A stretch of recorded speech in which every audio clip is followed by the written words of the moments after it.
નમસ્કાર, હું છું એન્કર અર્પિતા પટેલ. આપ જોઈ રહ્યા છો news snap channel. News snap ચેનલમાં દર્શક મિત્રો આપનું હાર્દિક સ્વાગત છે.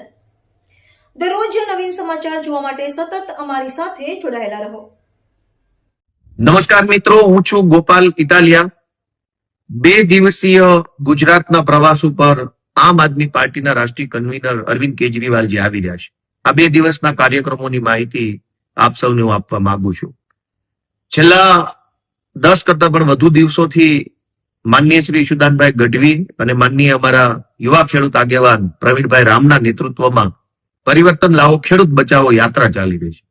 ગામડે ગામડે ખૂબ વિશાળ જન પ્રતિસાદ મળી રહ્યો છે. જે રીતે ગુજરાતમાં 30 વર્ષથી ભાજપની સરકાર હોવા છતાં પણ સિંચાઈનું પાણી, વીજળી, ખાતર, જમીન મહેસૂલની બાબતો હોય કે ટેકાના ભાવે ખરીદી હોય, બિયારણની બાબત હોય, તમામ ક્ષેત્રમાં ખેડૂત દુખી છે. ત્યારે પરિવર્તન એ જ ઉપાય, પરિવર્તન લાવવાથી જ ગુજરાતના ગામડાઓ, ખેતી અને ખેડૂત અને ખેત મજૂરોનું ભલું થશે એવો સંદેશ લઈને પ્રવીણભાઈ અને ઈશુદાનભાઈ જે યાત્રા લઈને નીકળ્યા છે એ યાત્રાનું સમાપન આવતીકાલે એટલે કે 8 માર્ચ 2026 ના રોજ ગાંધીનગર ખાતે રામકથા મેદાનમાં થવાનું છે.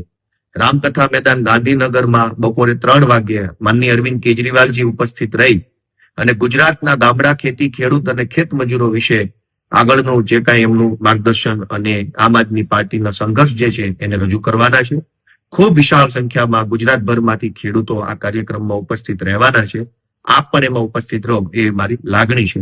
બીજો કાર્યક્રમ તારીખ 9 માર્ચ 2026 સુરત ખાતે અરવિંદ કેજરીવાલજી અને આમ આદમી પાર્ટીના પ્રદેશ નેતાઓની ઉપસ્થિતિમાં ક્ષેત્રીય બૂથ કાર્યકર્તા સંમેલન યોજાવાનું છે. 9મી માર્ચના રોજ બપોરે 3 વાગ્યે મોટા વરાછાની બાજુમાં ગોઠાણ ગામ પાસે અરવિંદ કેજરીવાલજીની ઉપસ્થિતિ રહેશે. આમ આદમી પાર્ટી છેલ્લા લાંબા સમયથી સંગઠનનું જે કામ કરી રહી છે, ડોર ટુ ડોર પ્રચાર, નાની જનસભાઓ, મહોલ્લા સભાઓ, વ્યક્તિગત મિટિંગો, સોશિયલ મીડિયા કેમ્પેન, આ બધા જ કાર્યક્રમો કરીને આમ આદમી પાર્ટીએ એક સંગઠનની વિશાળ તાકાત ઉભી કરી છે. એક નેટવર્ક ઉભું કર્યું છે. ગામ ઘર સુધી, વ્યક્તિ સુધી નેટવર્ક ઉભું કર્યું છે અને આ નેટવર્કના માધ્યમથી બૂથ લેવલના કાર્યકર્તાનું પાર્ટીએ નિર્માણ કર્યું છે. ત્યારે 20 થી 25 હજાર જેટલા બૂથ કાર્યકર્તાઓનું એક સંમેલન સુરતમાં યોજાવા જઈ રહ્યું છે.